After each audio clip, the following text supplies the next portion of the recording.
Thank you very much, Susie. G'day, everyone. Thanks for coming here to the best session of the day, nutrition and exercise.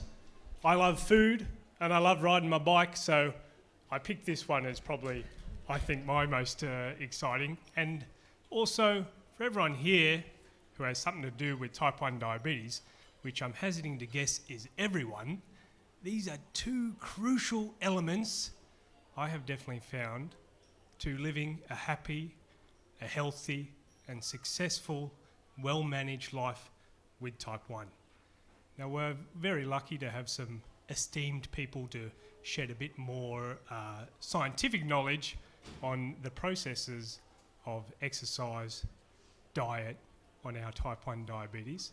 And I'm going to introduce them in just a moment here, but I just wanted to take a quick moment to sing the praises of the people who have organised this here today. Susie mentioned I spent a number of years as a professional athlete. I got to travel the world, go to many beautiful countries, go to some not so beautiful countries. But I saw what life was like for people with type 1 diabetes in countries where we have amazing organisations like the JDRF, where we have a PBS, where we have things that can really build us up in our lives dealing with this condition. And I also saw what life was like for people with type 1 diabetes in countries where there definitely is no JDRF, where there definitely is very little relative support for supporting people with type 1 diabetes. And it is a stark difference to what people believe they can do in life and what they end up achieving in life. And we're very lucky to have organisations like the JDRF, because I see a lot of motivated, I see a lot of empowered, I see a lot of people thriving with the challenges of type 1 diabetes in Australia, and it's thanks to the amazing work that organisations like the JDRF are doing. So I encourage you to keep us supporting events like this and keep supporting the JDRF and everything else they do, because it really is changing lives. I've seen the effect. It's more powerful than you might ever believe. Now, I want to take a moment to introduce, well, that's me, enough about him, our esteemed scientists who are going to shed some light on what's happening lately with research into type 1 diabetes and our diets and exercise. And firstly, we're very lucky to have Dr. Sybil McAuley, who is an endocrinologist at St Vincent's Hospital, just down the road here, and she's a researcher at the University of Melbourne. Sybil completed a PhD investigating type 1 diabetes technology and exercise. Her research findings have been incorporated into clinical practice guidelines for insulin pumps and exercise, which you may all know is a huge kind of growing demand in type 1 diabetes, knowing how to use these pumps and exercise at the same time. Many of you may have personal experience with that. Sybil is also currently investigating closed-loop artificial pancreas systems for people living with type 1, which is a huge revolutionary thing that's going to be changing lives in the not-too-distant future. I would be hoping Sybil will shed some more light on it. When she's not at the hospital or here presenting at awesome events like this one, the JDRF Summit, she is assisting as a soccer referee. She's running, she claims to be slowly up hills, but looking at her, she looks very fit, so I'm sure it's actually quite fast. And she has something in common with me. She also rides her bike on a Sunday morning. We also are lucky to have down from my hometown, Sydney, in Australia, Kirstine, Dr. Kirstine Bell, more officially. And she's a dietitian, a certified diabetes educator, and a research fellow at the University of Sydney. Following her PhD in type 1 diabetes and the Food Insulin Index, she has continued her research at Harvard Medical School in the United States, and then the University of Newcastle, just north of Sydney. Kirsty is currently running research trials in type 1 diabetes and insulin dosing for fat and protein, as well as a JDRF-funded T1D prevention trial. Her work is cited in international guidelines, and she is recognised as a JDRF Future Research Leader and the 2018 Dietitians Association's Young Achiever of the Year, which is a pretty special accolade. And she was just telling me she spent a year living in the deep snow of Montana in the USA studying. And I've been to Montana, I know what the weather is like there. It makes Melbourne seem tropical. So that means you've got a lot of spare time to sit down and study your dietitian study. So I'm sure she's going to be very, very accomplished in what she's going to share with us today. So first up, we've got Sybil. Please make her feel welcome.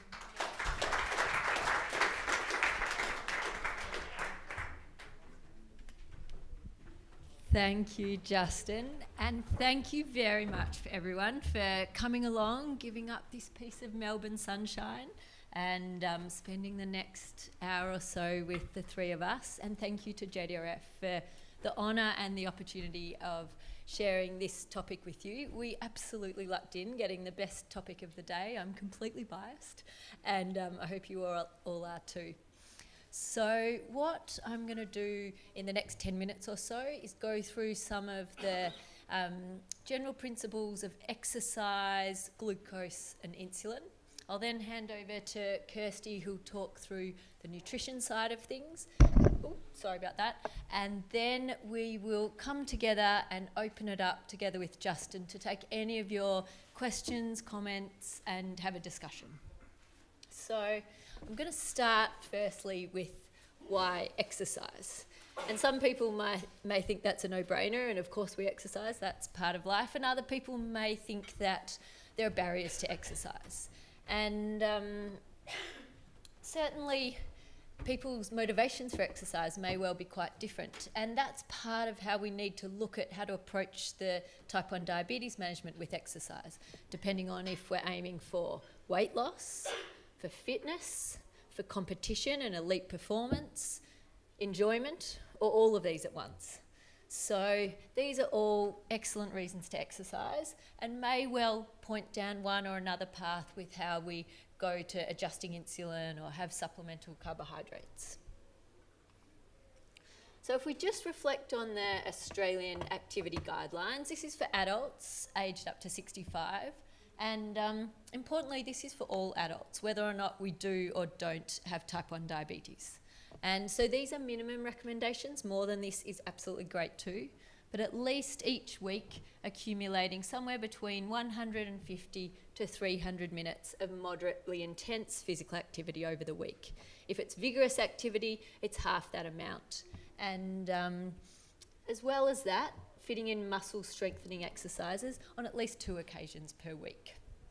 So to fit in with these guidelines, we then need to see how we can work the diabetes management so that the exercise doesn't impair overall diabetes management.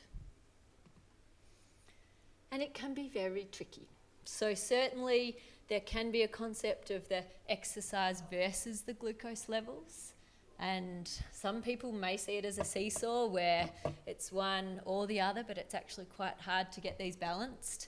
But the good news is it can be done, and it has been done. Certainly Justin's given the introduction, and he's a great example of someone who's really embraced professional cycling alongside his diabetes management. You'll be pleased to hear there's many Olympic athletes who've been diagnosed with type 1 diabetes both before and during their elite careers. British rower Stephen Redgrave, Sir Stephen Redgrave now, he already had a number of Olympic gold medals. He was then diagnosed with type 1 diabetes. He worked very closely with his endocrinologist, Ian Gallen, in the UK. He trained up and then after his diagnosis went on to win a 5th Olympic gold medal rowing. Gary Hall Jr., US swimmer, also a number of Olympic golds after his diagnosis with type 1 diabetes. For footy fans in Melbourne, there's a number of AFL, around Australia, there's a number of AFL footballers with type 1 diabetes. And in fact, these days, there's even a Wikipedia page dedicated to athletes with type 1 diabetes, and pretty much every sport you can think of has been conquered by someone with type 1 diabetes at an elite level. So I guess we as clinicians work to individualise our advice and care for people to tailor the suggestions around what their exercise goals are, where they want to go, and very much keeping in mind that it can be done, and we will support people to work to their best exercise and diabetes combination. So, having said that, we do acknowledge it can be difficult, and there are challenges, there are barriers. And here are some of the ones that people have brought up a number of times, both clinically and in research studies we do. You may well not be surprised to hear that when research questions are asked, the biggest barrier to exercise for people with type 1 diabetes is fear of hypoglycemia. So it's a very real fear because this is a heightened risk during exercise. Other concerns may be glucose instability and in fact going high with exercise, depending on the intensity, and I'll break it down by intensity in a moment. People may well feel their own fitness level is a barrier, their general health status, perhaps with diabetes complications playing in there, and being confident knowing how to manage glucose levels with exercise, what strategies to use. So, some of the factors to consider. And these are the things, so I sort of put it into the exercise itself, the challenges, and then the strategies. And beyond that, also resources, which I'll mention some of the things that are out there. So firstly, whether or not someone's receiving their insulin via pump or via injection. Then the exercise goals, which we touched on before, depending on if it's the elite sport, if it's a weight loss, if it's the fun. The timing of the meal. So if exercise is within 90 minutes or at maximum 2 hours after a meal, there's the option to adjust that mealtime insulin dose before exercise. If it's beyond 2 hours, really, we've probably missed the boat of the time of the maximum insulin effect. Also starting glucose. And when I say that, that's the glucose level at the time of starting exercise. That's a really important factor to think about when deciding whether or not it's worth having supplemental carbohydrate. When I say supplemental, so that's without a bolus for it. So having some extra carbs, such as a banana or some milk or some quick-acting glucose at the start of exercise to bring it up. And then depending on the length of exercise, potentially having supplemental carbs along the way. If someone's doing marathons, every hour, people may have 10 to 20 grams of carbs, or even elite athletes may have up to 60 grams of carbs per hour to sustain their needs during endurance exercise. And then, as well as those general factors, we need to look at the exercise itself. The type. So is it moderate intensity, long exercise, or is it short, sharp, high bursts of exercise? And I'll show you a slide on the different effects. How long is the exercise? And the reason for these is they all play into the hormone effects. I won't go into these in detail, but just to mention there's a number of hormones such as adrenaline and cortisol that are affected by exercise itself. And then they feed back to affect the body's glucose response. Whether or not exercise is planned or unplanned. If it's planned, there's a luxury of changing insulin doses in advance, such as with the meal before exercise, or if someone's on a pump, adjusting the basal rate, say an hour and a half to 2 hours before exercise. If it's not planned, we don't have these options. So now that we've talked through all the factors, it seems like quite a lot, let's have a look at some strategies. Sorry, before we do that, we'll look at the two types of exercise. So if we tried to break exercise into two distinct types, we talk about aerobic, where there's oxygen supply to the muscles, and anaerobic, where there's not oxygen. They're very tricky words. If we break it down, if we think about aerobic, that's something like a long run or a ride that's continuous, often moderate intensity, can be sustained for a period of time.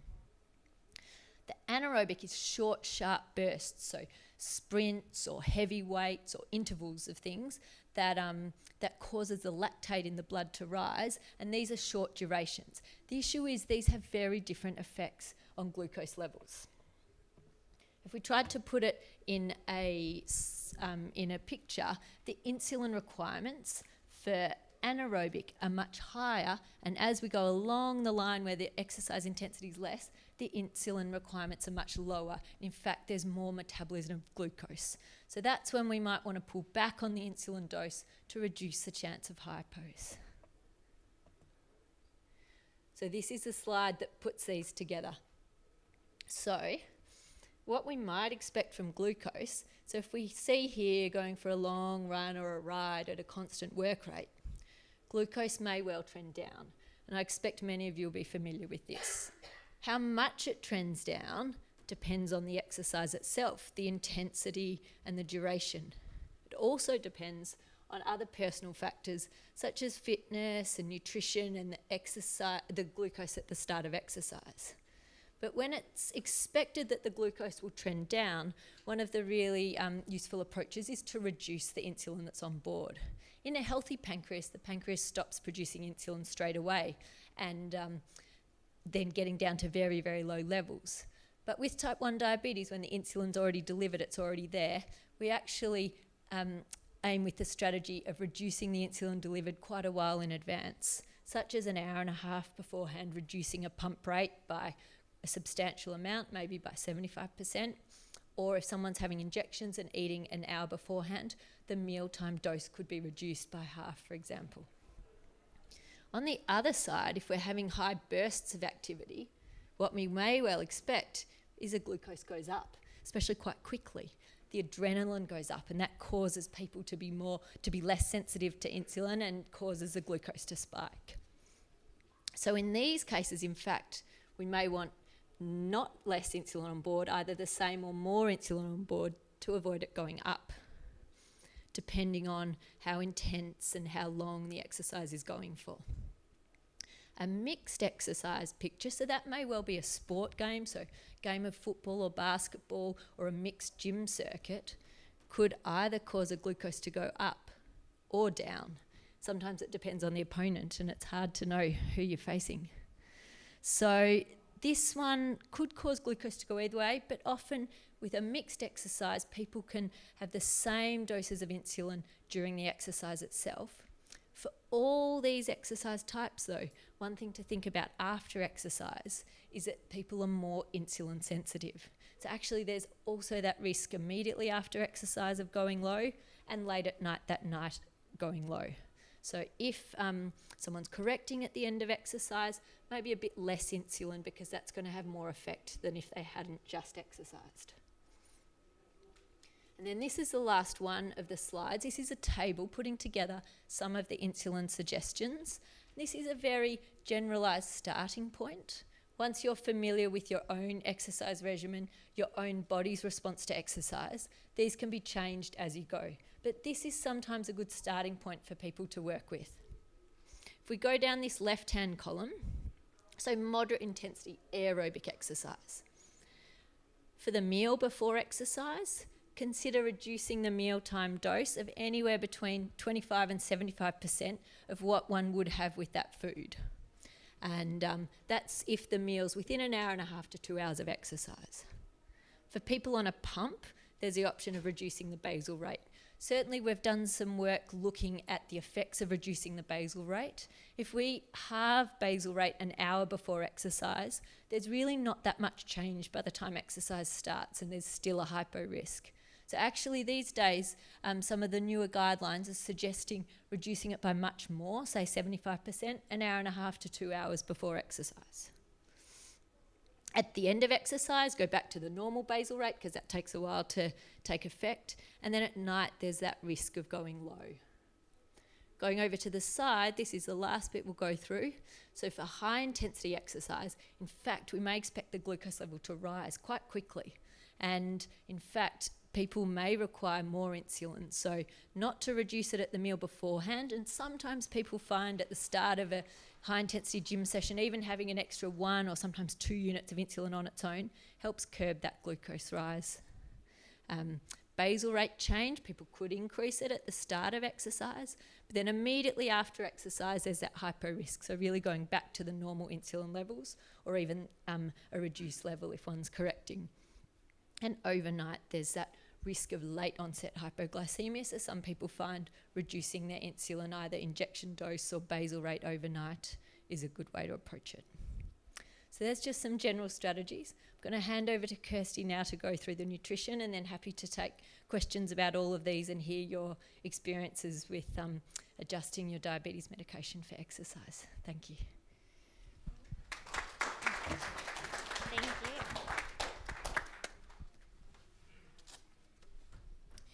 All right. Sorry, I'm just getting myself sorted. Wonderful. So I'm now going to start looking at kind of fueling your performance. So looking at nutrition for your exercise specifically, as opposed to kind of nutrition overall. But how much you want to tailor what you're eating to the exercise kind of does depend on what your plans are and the goals that Sybil was talking about. So if you're kind of exercising just as part of your regular routine, that it's, it's not really intense, high level, competition, then you might be fine not needing to tailor too much. Your sort of overall diet will help fuel your performance. But alternatively, if you really are competing at a high level, then what you eat might really need to be tailored quite closely. And that's where there is still some individualization in terms of what you're eating to your goals and your performance. But let's have a look. So there are kind of three main goals in terms of nutrition. So the first is to fuel your performance. So we need nutrition. It's what our bodies are burning during exercise. The second goal is to help manage blood glucose levels. So Sybil's already alluded to sort of supplementing with carbohydrates and things to help balance out blood glucose levels and minimize the risk of going low. And then the third is sort of long-term health, because of course what we're eating isn't just for the short term, but it has long-term implications for health overall as well. So overall, we want to match our overall energy intake to your requirements. And that's going to depend on your age, your gender, and how active you are. So it's going to be a very individualized benefit. In terms of carbohydrate, ideally it's there to fuel our performance. Our bodies use glucose as our energy source for exercise. So we need the carbs for that. The general guidelines are around 45 to 65%. There are sort of some variations in what people prefer in there, but that's sort of the general guideline is within there. But then, of course, within that, there's a focus on the carbs quality and the glycemic index. So not all carbs are created equal.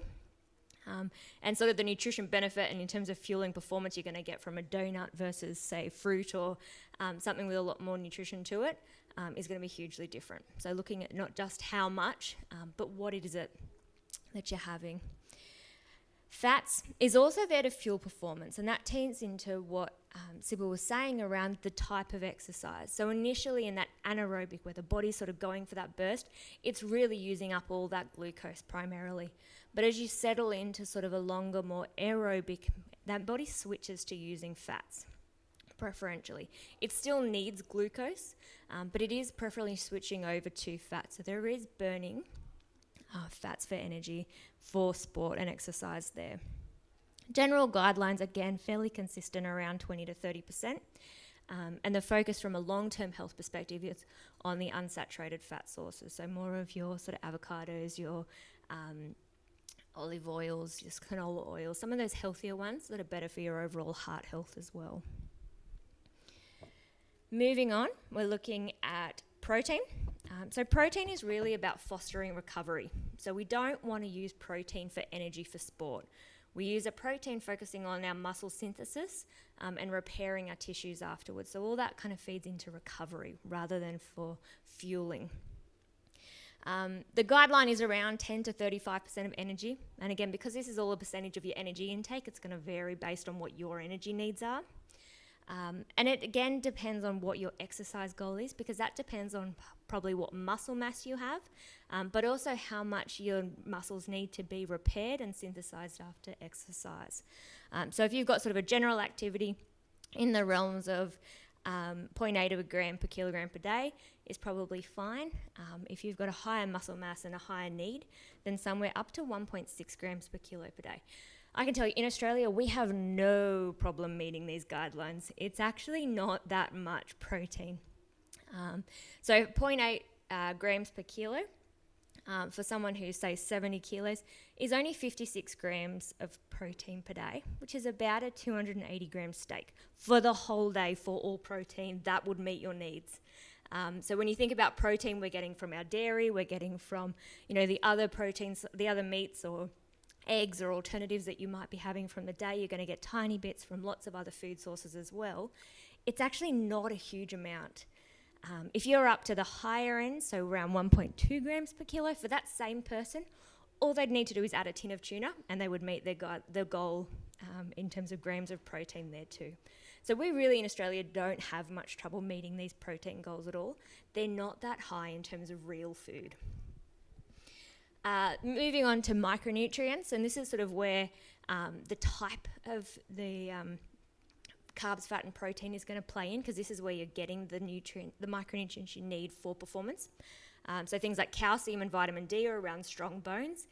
If you're doing particularly resistance types exercises, your body's going to be laying down stronger and stronger bones to support your muscle mass. So you need the calcium and vitamin D, so dairy is particularly good for those. Things like iron and zinc are both really important in terms of muscles and having the iron's carrying the oxygen around your body. So those micronutrients are going to be really important as well. So that's where your really high quality sources of protein are going to be far more beneficial. So looking at, your lean, meat, beef, chicken, fish, rather than say bacon or ham that are more processed sources, they're going to have less of those micronutrients. And the last one is looking at fluid. So fluid, being hydrated is actually really important. Just 2% dehydration will significantly affect your performance. At 4%, it's like critical. So it's really important to make sure you're well hydrated before exercise. And if it is something that's long and you're going to be sweating out a lot, you need to replace those fluids as well. And depending on your blood glucose levels and what your plan is, whether they need to be sort of carb-containing fluids or whether they're carb-free, so something like water. And water is really good at rehydrating you. If you're losing electrolytes and you're needing some extra glucose because it is that sort of long sport, that's where, say, a sports drink might be beneficial. But if you've just been to a gym session that's not, it might be a hard workout, but it's not, really high elite, then water might be just fine. You don't have to have sport drinks, as much as the ads will tell you. I think we've kind of covered everything there. So let's have a little bit more look in detail. So looking at carbohydrates, we said it's fueling our performance. And I think Sybil introduced this really nicely, talking about how much in terms of supplemental, so as she said, that's the carbohydrate without the extra insulin, you might need during performance, is very much depending on how long that duration is. So in that first 30 minutes, you probably don't need any extra. Your body's storing enough glucose already that it can release immediately to fuel that performance. You probably don't need any extra. Up to about 30 to 60 minutes, you might need 10 to 15 grams for that hour. Beyond that, when it's kind of getting into sort of a long, say you've got, a cycle or, Justin, you might be here, a bit longer is where you may need that extra. And if you are constantly performing at that level, there needs to be things that aren't going to sit in your stomach, so they need to go through quite quickly in there. Carbs might also be part of your hypoprevention or treatment plan. So always having something carbs on hand when you're starting exercise, just in case. You want them to be easily accessible. So if you are at the gym, making sure that they're not, sort of the other side of the gym, you've got them close at hand. If it's on the sidelines at sport, knowing where they are and knowing that you can sort of sub off. And if you are going, say, on the cycle, that they are easy in reach. So that if you're starting to feel some symptoms or you've sort of got a planned check, that they're easily on hand. As soon as your blood glucose is sort of less than 5, is where you might want that 10 to 20 grams of supplemental just to boost you up. I know we would normally talk about a hypo being lower than that, but in terms of exercise, we don't want to wait till you're already there necessarily. So in that terms, you may use a higher threshold. If you've got more insulin on board, so you were expecting your blood glucose to go much higher, much faster, so perhaps you gave an increase in basal leading into it, or you gave yourself a little bolus ahead expecting it to go up, then you might need a little bit more than that to actually bring it up, because that insulin is obviously working to lower at the same time.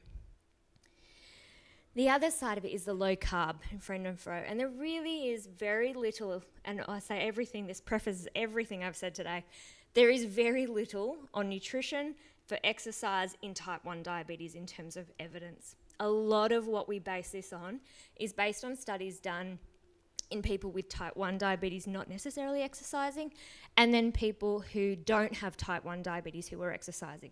So looking at what people need to fuel exercise, and then marrying that with guidelines around blood glucose levels. There is very, very little that really helps us define what's an optimal diet and nutrition for type 1 and exercise. It's a special area. Hopefully Sybil can really help us answer some of these questions.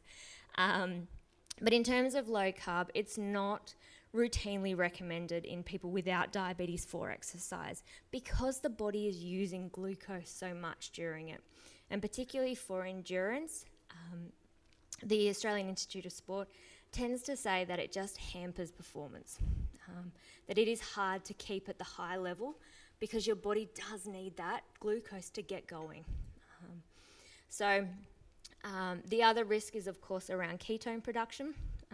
So if your body doesn't have glucose, it relies on fats. So the risk of then producing ketones, particularly if you've got high blood glucose levels after exercise, can be another trade-off. So I'm certainly not saying don't do low carb, but if you are trying to compete at a higher level, there may be some considerations that you want to talk to your team around and just kind of find the plan that's right for you and how to work that into what you're planning in terms of exercise. The other side of carbs, as we said, is around the type. And so GI is one part of that. So glycemic index, you guys are all kind of familiar. GI is not a new concept. Great. So we know high GI carbs, the idea is that they go into the system faster. The blood glucose go up and then come down quickly. Lower GI carbs take a lot longer to be absorbed, so they have a sort of more slower, sustained rise on blood glucose. Now they can have different benefits in terms of the exercise and what you're planning. So having carbs that go into the system quite quickly is going to be actually more useful for a high intensity exercise. So high intensity is in you need that sort of anaerobic, get the glucose in really quickly because your body's going to use that straight away. Your carb supplementation during your sort of long, prolonged exercise, because again, your body's using that glucose right then and there, so the faster you can get it into the system, the faster it can use it. Your hypoprevention or treatment, similar thing, we want it right there, right then. And then for immediate recovery, and I will talk about recovery more in a sec. But your low GI carbs are going to be more beneficial for your meal before exercise. So Sybil was saying sort of the 2 hours before you eat, before you exercise, that meal we can really use to help tailor what happens during exercise. So something that's coming in more slowly is going to still be around when you're exercising. If you've got a long, low intensity, so if you're going on a hike or something like that, having some low GI snacks that you can kind of use along the way is going to give you a more long burning carb source. And then in terms of recovery and prevention of hypos after exercise. Now, it's interesting because there is, again, I said very little evidence here, but one of the few studies that does look at this showed that low carb can actually help prevent that high that can happen immediately after exercise. So where your body's still dumping glucose into the system thinking that you're going to continue exercising and you're not, they can sometimes contribute to a high after exercise. So a low GI, if you've got sort of a snack or a meal, you're going home for dinner after you've been to the gym, for example, or after you've played around a sport, then what you have at that meal, if it's low GI, can actually help blunt some of that spike after it. But there is actually very little difference in terms of high GI, low GI risk on the risk of hypo after about 8 hours, which kind of makes sense because the meals aren't really around then.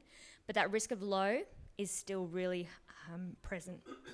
So Important to kind of keep considering that. It's not just that immediate meal afterwards, but we need to consider potentially insulin adjustment for that. All right, prepping for exercise. So before the meal, you can look at a low-fat, low-GI meal. So low GI, so the carbs are coming through, but low-fat, so you don't feel too sluggish as you're getting started.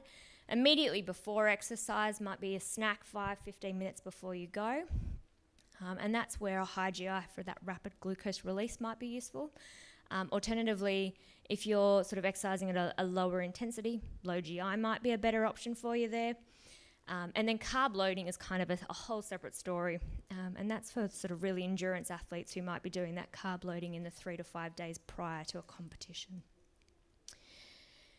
So in terms of pre-exercise blood glucose and carbs, so this is tailored to sort of individual, but these are sort of some general guidelines they've come up with that says if you're less than 5 before, like as soon as you're starting exercise, and you haven't pre-adjusted insulin, these are some of the tips you can use.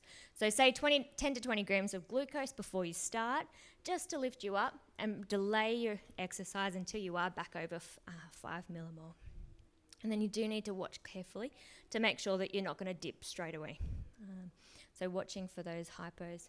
If you're between, say, 5 to just under 7, then 10 grams before you start an aerobic exercise. But if you're going to do an anaerobic, high-intensity exercise where your blood glucose is likely to shoot up quickly, then you're good to go. 7 to 10, your aerobic exercise, you're good to go. Well, actually, all of them, you're really good to go. 7 to 10 is a good range. 10 to 15, aerobic, you can get going. Anaerobic, you can get going, but just watch out because remember that's the one where you rise. So if you're already starting a bit higher, just watching where that rise is going, making sure that your body is able to move the glucose into the cells to be used for energy. And if you're over 15, that's where you need to exercise some caution around the risk of ketones. So we've just got some guidelines around what your blood glucose exercise is. And if you've got your blood glucose is over 15 and you've got 1.4 millimole ketones or higher, probably not a good day to start exercising. You really want to get that kind of back down. All right, looking at protein. So we mentioned not a major fuel source. It's more around muscle synthesis and keeping your lean muscle mass, promoting your recovery. And what high protein diets have been shown to be good for weight loss, at least initially. But again, what you're varying in terms of what's considered high protein doesn't have to be that much. It's not sort of these really huge mountains of steak and things like that. It's a slight tweak. The other thing is that, I don't know if anyone here is kind of familiar, but there's some research we've been doing around protein affecting blood glucose levels. And that's sort of unique to type 1 diabetes. And this is a lot of what I do in my research. And that's just a quick illustrative to show you. These both meals with carbohydrate, same amount of carbohydrate, but you can see when there was fat and protein added, that the blood glucose levels stayed higher. And that's something that you can use to your advantage in exercise because that might also help in terms of the recovery period and keeping the risk of lows out because that effect is much more delayed. You can see that's out to 6 hours in that study. So it might be part of your hypoprevention plan after exercise when you are more insulin sensitive. All right, last thing. So we're now into recovery, finished exercise. So recovery is all around that muscle tissue repair because when you exercise, you are essentially putting tiny, tiny tears in your muscle.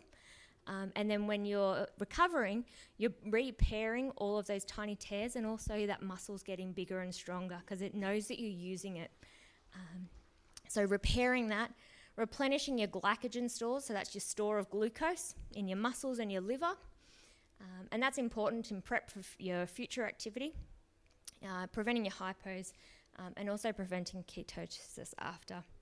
Now, recovery is most important if you're planning something intense the next day. So if you're playing a gala day or something like that where you're going to be doing a lot of activity one day and you've got to back it up again the next day. You might be doing a charity cycle or something like that where it's going to continue day after day. That's where recovery is most important. If you're going to the gym and doing a session that's alternating day after day, then recovery is important, but what you have to tailor to that recovery is not as important. going home, making sure you're having a meal, you know, in the couple of hour preferably, hour to hour and a half afterwards, is actually going to have the mix of carb and protein is going to do all the recovery you need. So as long as you've got that mix of carbs, of protein and rehydration, you've actually got your recovery sorted without having to do too much. All right, so this is going to sort of summary, wrap up both of our sessions. But I think what Sybil was looking at was that exercise is obviously beneficial for type 1 management in terms of overall health and well-being. But obviously how we manage blood glucose as part of that is the trick. To doing that so that it can be safe and enjoyable. You're not having to worry about what's going on all the time. Aerobic exercise tends to lower, anaerobic tends to increase your blood glucose levels in that during the exercise, but we need to watch for hypos late. In terms of nutrition, it's going to be important for performance and in terms of managing those blood glucose levels. You do need a balance of healthy carbs, fats and proteins as part of that plan, and looking at the timing and the composition of what you're eating and when can help improve performance and managing those blood glucose levels. And then in terms of those blood glucose, looking at that combination, how you're going to pair together your insulin adjustments with your food to try and keep blood glucose levels managed depending on what you're doing. Wonderful. I think that kind of wraps up our theory side of things and trying to give you some background and insights. I think I'll hand back over. You can lead.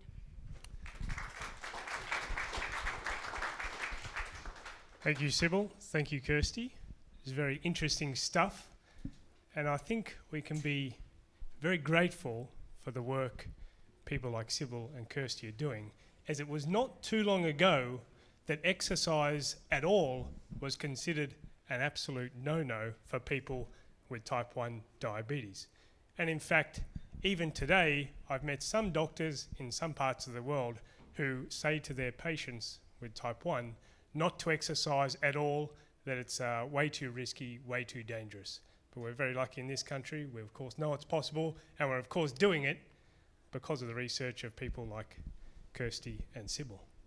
So I know I have some questions, but I want to open it up to the room here. Has anyone got something they're bursting to ask? Ask Dr. Sybil or Dr. Kirsty? Put your hand up. We've got a mic coming around. I just wanted to ask, I know you probably may have covered it separately, but in your diagram you said that when you're doing anaerobic, like before you start exercise and when you're doing anaerobic, if you're reading between a 10 and 15, then you mentioned to watch it, but you know that it's going to possibly go up. Are you saying that you should give yourself an injection of insulin? So I think it's quite reasonable if someone knows their typical pattern with that type of exercise to have some insulin on its own without any carbs at the start of a session that's expected to cause a glucose rise, particularly if they're already on the high side above 10. So 7 to 10 is kind of the sweet spot. I would talk about that as a target level pre-exercise. So 7 to 10 glucose, then depending on the type of exercise, even at 7 to 10, if one's expecting it to go up with a high intensity session, then possibly, and people will tailor this individually depending on their sensitivity. But I have a lot of patients who, if they're doing a morning gym session before breakfast, they've not eaten and they know it typically rises their glucose, they might take, for example, 1 unit of insulin on its own before a session if their glucose is at target 7 to 10. But if they're above 10, they might have 2 units of insulin, for example, without breakfast just before the exercise. Another trick then is an option, particularly for people on injections where they can't adjust the basal rate but they can adjust the mealtime ones, is to take that 1 or 2 units off the meal after exercise. So some people, it's almost like borrowing it in advance, because at that time after the high intensity exercise, when someone's very insulin sensitive and is expected to drop quickly, some people find that taking that unit or so off that they've had beforehand can work quite well. Again, these are general concepts. You'll find what suits you, but that's some of the ways we typically expect the blood glucose to act and then respond to insulin. Okay, thank you.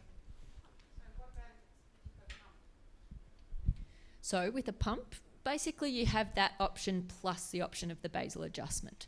For high intensity, I would actually suggest, if someone's on a pump, still having a bolus at the start of exercise. Increasing the basal rate will take a couple of hours to have full effect. It's a slow approach to a problem that's going to be quick. So at the start of high intensity exercise, the adrenaline goes up, the glucose can go up within 15 minutes, and adjusting the basal rate up actually doesn't have much effect there. So even on a pump, potentially having that blind on its own 1 or 2 units, depending on one's sensitivity and glucose levels, at the start of a high intensity session can work quite well.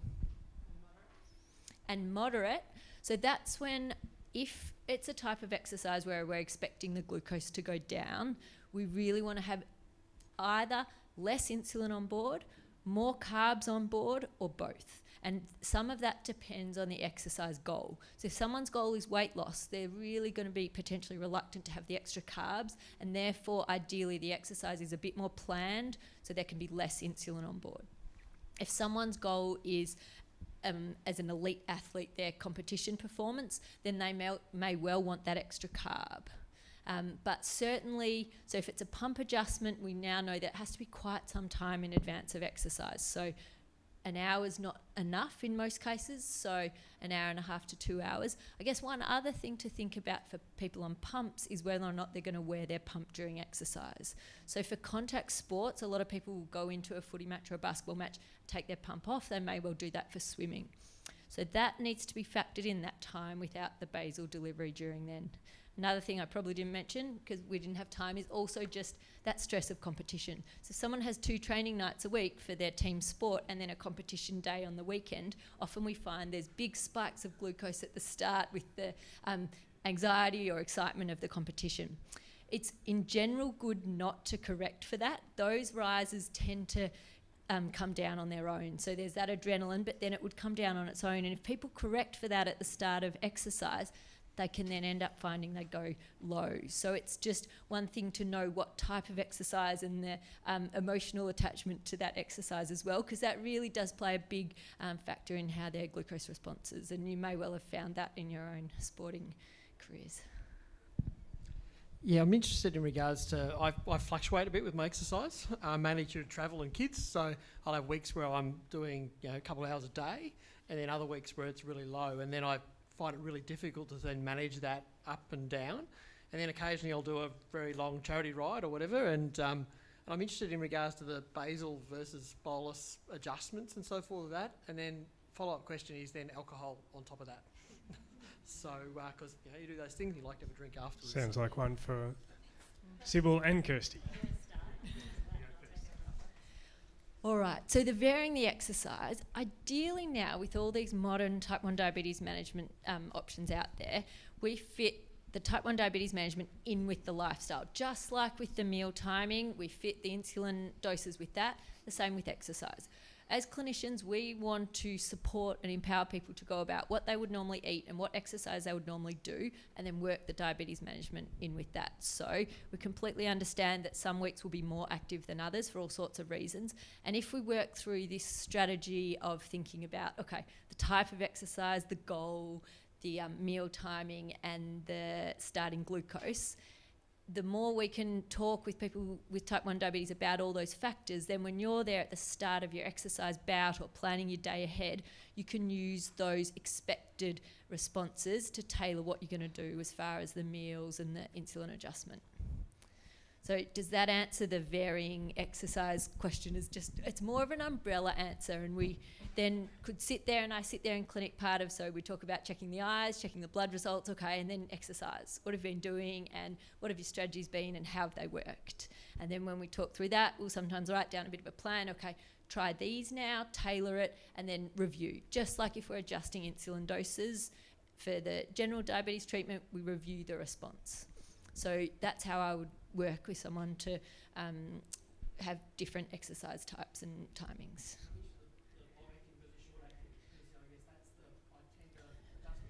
Yep. But not the long acting. So we're talking about long-acting injections. So some of it depends on if people are having a once a day long-acting injection or a twice a day. I do know that some athletes choose to have twice a day, such as twice a day Levemir, to have more flexibility to be able to particularly reduce the nighttime dose after a big exercise session.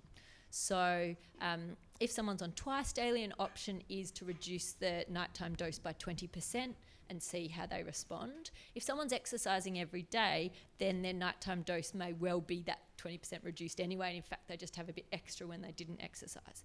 If someone's on a once a day basal injection, it is more limited. So there's not so much flexibility there. So there can be a general reduction, a small reduction if it's going to be a really active day, either the night before or the night after, but they may well use other strategies such as adjusting their mealtime doses and adjusting their carbs. So people have different options and it might suit different days as well. I think that kind of answers a lot of your question. The only other bit I guess we didn't touch on is the alcohol side of things, and that's life. You know, if you've had a fun day and you sort of unwind with a few beers or whatever at the end of it, for sure. I guess it's the combined risk though. So you're already going to be more sensitive. So the risk of low is there. Alcohol is then going to stop the liver from replenishing with that extra glucose because it's more worried. The liver's worried about the alcohol. And not so much your blood glucose, unfortunately. So it's tied up and it's not replenishing glucose either. So you've kind of got a double whammy in terms of the risk of low there. So that's where if there is an option around reducing a short acting with dinner or something that night, but you may also want to be having some supplemental carbs kind of before you go to bed or extra protein so that you've got something through the night. But you might also have to be careful about doing maybe a couple of extra checks or if you don't have a sensor or something on.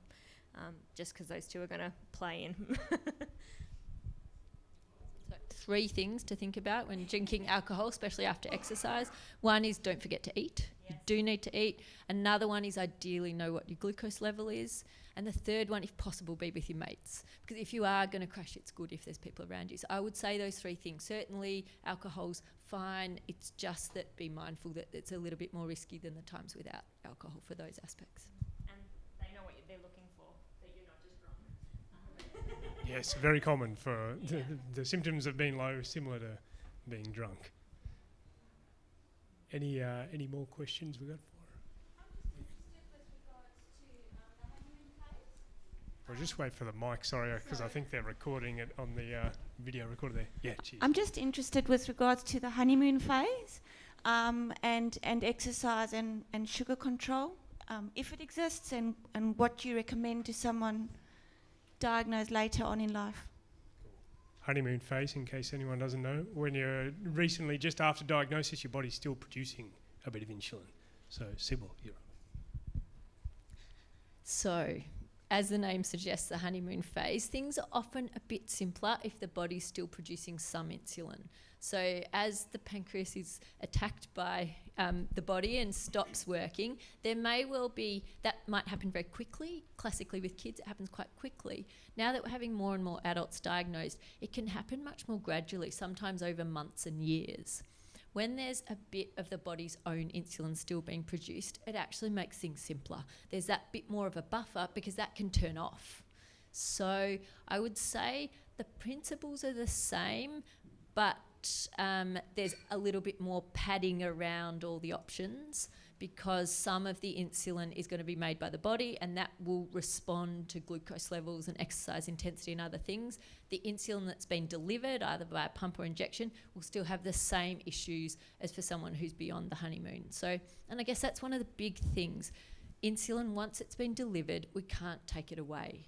So that's with exercise what we're really often grappling with. So are we going to deliver it? And then once it's delivered, we then need to work with its effects for if it's the short-acting insulin up to 4 hours, for example. So I would stay with the same principle, knowing that if someone's having only insulin to supplement, to treat some of their body's requirements and the other insulin the body's still making, then all the doses will be lower and so everything will be sort of proportionally less. Thank you. Good question. You got one down the back on the... Hi. Maybe one for Justin, just in terms of your professional background. I do a bit of running, so I run between 5 and 15, and occasionally, last year I did a half marathon. And my sugar levels do weird things depending on the run, and like after the half marathon, I actually went high straight after. 5K doesn't really affect me that much. Often a 10, I'll be low for the next, or tendent to low for the next 2 days. And I actually need to adjust my insulin for the next couple of days. Have you found things like that? Yeah, definitely. And I think for me, if I do a longer ride, so an endurance-based ride, probably 2 hours plus, I'll be trending down in my blood sugar level for most of the ride, and I'll treat that as I'm riding. But then as soon as I stop, I'm hungry, so I want to smash food. But as soon as I stop within 30 minutes, instead of the downward trend continuing, I'm getting this massive spike up. But then again, like we were just discussing, in those shorter rides, if I go and do just a 1 hour race, it's full gas for 1 hour, I'm trending up during the race, and then as soon as I finish, I just keep this upward trend. So, I mean, it's so different for everyone. But I think the other big kind of factor that doesn't really get discussed as much, and I hazard to guess you might have encountered as well, but I know I definitely struggle with it, is the weather. So I live in Tasmania, and I've become used to pretty dry, cool conditions, and my blood sugar level remain pretty stable for most of the riding I do down there in Tassie. But a couple of weeks ago I went to Cairns for a race, super humid, constantly sweating, and really getting dehydrated real quick, and my blood sugar levels all over the place like a yo-yo. So I mean, there's so many factors that can influence that. And if you're doing marathons in different cities in the country and the world, then it's something worthwhile considering. I don't know if you guys can shed any light on it. Thank you. I got a question. Is there any data to show that the pump is more effective for athletes to perform at the highest rate possible than just a regular injection, or vice versa? That's a good question. I'll pass it over to the experts. But I know for me, I've always been on MDI, just insulin injections. And I raced for a professional cycling team that consisted of 16 other athletes that all had type 1 diabetes. And we had one guy on a pump. Okay. Everyone was MDI. But as far as the data is concerned, Sybil. Look, it's a really good question, possibly what a lot of people have been thinking about. Should I be on a pump? Should I be on injections? So I'll give you some general data that's out there that's actually quite reassuring. Firstly, let's think about the insulin. So the pump is continuously delivering rapid-acting insulin. So it's usually either Novorapid or Humalog, the same that someone on injections will have with their meals. So that's being delivered in the background for the long-acting basal delivery by the pump, as well as for meals. It's being delivered to the same space, subcutaneous, typically in the abdomen or around the flank. So we are dealing with the same type of insulin being delivered into the same space. So I think that sort of talking through it like that takes some of the magic and mystique away. We still have some flexibility with the pump that we don't have with injections. But there are now some big studies that are comparing people who are all on injections, either randomised to stay on injections or go to pump. So the study's comparing these two groups, giving lots of structured education to both groups. And actually, it's the structured education and helping people understand what to expect from the insulin and how to do the dosing that has the effect. And actually, the pump versus the injections does not have a significant difference. So there's also more and more data now that we're getting better glucose sensors available. So in fact, glucose sensing and having that continuous glucose information, if someone knows how to respond to it and can be woken up by alarms or alarms during their running, or knows their trend, so instead of just with a finger prick where we know where the glucose is at that point in time, we can see trends, which direction it's heading.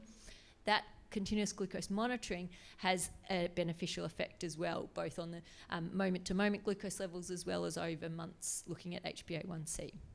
So I would actually step back and think about getting the optimal education. That's with carb counting, with dietitians, the diabetes nurse and the doctors. I think everyone with type 1 diabetes, especially if they're living in a big city, should see an endocrinologist. I'm completely biased, but there's a lot of new treatments out there, and I think it's hard for general practitioners to always have their finger on the pulse. But so if people have all that education optimised, it's tricky with sensors because they're not subsidised in Australia for adults. So they are expensive, and some people are in a position and choose to purchase them, others don't, but some people find sensors help. I guess also with sport, some people find they don't work. So some marathon runners find they just sweat them off and they're not that useful. So, and also some people don't want that continuous information or can't use it to benefit. So it's quite an individual thing. So I think having the insulin delivered and knowing the best way to determine the doses and to adjust the doses, and having a support team that one has confidence in to go with them to with your new questions, get the answers and try then to adjust therapy from there is probably the best part to focus on. And then the pump versus the injections is very, very individual, depending on if one wants something attached to their body, the type of sport people do. There are some sports that just do not work with pumps, and I think Justin's a perfect example explaining that. So there's a very long answer to that. Don't know if anyone wants to add anything, or we'll move to the next.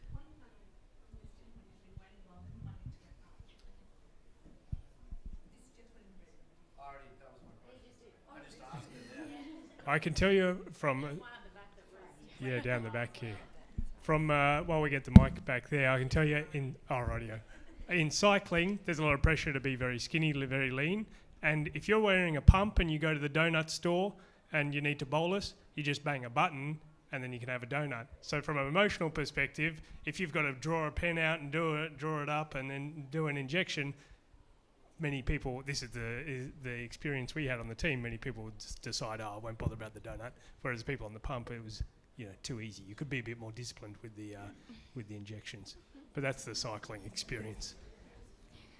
I'm basically just looking for a little bit of advice. I'm on a pump and I play a lot of netball.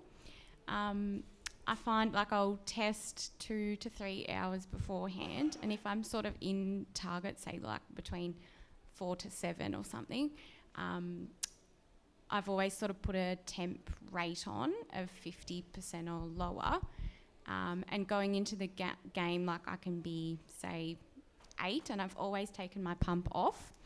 But I find after the game, I'm spiking a lot. So I've tried different things, like I've half corrected or,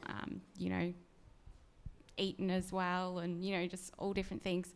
But I tend to just keep trending up for so long, and then I just feel so crappy that, you don't want to eat, and just if you have any advice. You could both probably shed some light on that. Anyone want to? So look, it's tricky taking the pump off, because when the pump is resumed, it's a different type of kinetics that the insulin's working on.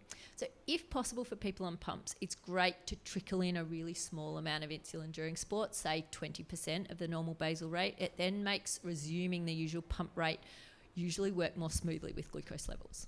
If someone's on a pump and it's just not practical, they don't want to have the pump on during exercise, there's a couple of options with boluses. Someone can sometimes have a small bolus at the start of their match that will cover them. Say for the first half, you can have a bolus at half time. Or at the end of exercise, once restarting, especially if on the higher side, you could have a little bit extra then while that pump basal rate kicks in. So there's a few different options, and that's probably a very detailed question to work through, almost writing down what happens and take to your treating team and say, okay, I've looked at what happened these times, where should I go from here? And then try something and then reassess it the next match. Thank you.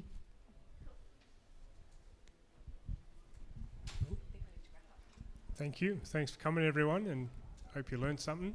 I'm sure we may be hanging around, or I may be hanging around for a bit longer, so if you got any other questions, feel free to pop up. But yeah, is that all, Susie? Yeah, that's great. Thank you.